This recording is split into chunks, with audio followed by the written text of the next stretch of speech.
अक्कलकोटला जयसिंग तात्या पुराणिक यांचा वाडा आहे. त्यांच्या बायकोला माई अशी हाक मारत असत. एकदा स्वामी समर्थ त्यांच्या घरी गेले. स्वामींनी सांगितलं, मला कालची भाकरी दे. ते म्हणाले, अहो कशाला, आज एकादशी आहे, मी चांगला दाण्याचा कूट करते, त्याचे लाडू करते, फराळाचं करते, दही आहे, केळं आहे. स्वामींना उसंत कुठे होती.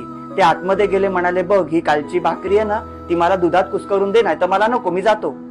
त्यांचा नाईलाज झाला. त्यांनी बसवलं आणि त्यांनी गरम दुधामध्ये ती भाकरी कुस्करून दिली. स्वामींनी ती भाकरी खाल्ली आणि ते निघून गेले. थोड्या वेळाने जयसिंग तात्या तिथे आले.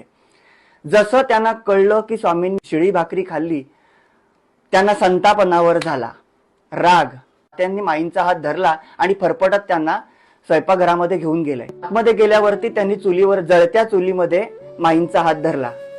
माईंचा सगळा हात भाजून निघाला. माईंनी तात्यांना सांगितलं, मी स्वामींना सांगितलं नको नको नको, पण स्वामी ऐकत नव्हते. संध्याकाळच्या वेळेला जेव्हा पुराण वगैरे सांगायची वेळ आली, तेव्हा ज्या माई पुढे बसत होत्या त्यावेळेला मागे बसल्या होत्या. स्वामींना ही गोष्ट लक्षात आली. माईंच्या जवळ गेले आणि माईंना विचारलं, माई तुम्हारे हात को क्या हो गया. तात्यांची स्वामींनी खूप समजूत काढली आणि माईंचा हात स्वामींनी असा धरला, त्याच्यावरती असा 2-3 वेळा हात फिरवला, तीर्थ लावलं, अंगारा लावला. 2-3 दिवसांनी माईंचा हात पूर्ण बरा झाला. भाजल्याची खूण सुद्धा नव्हती.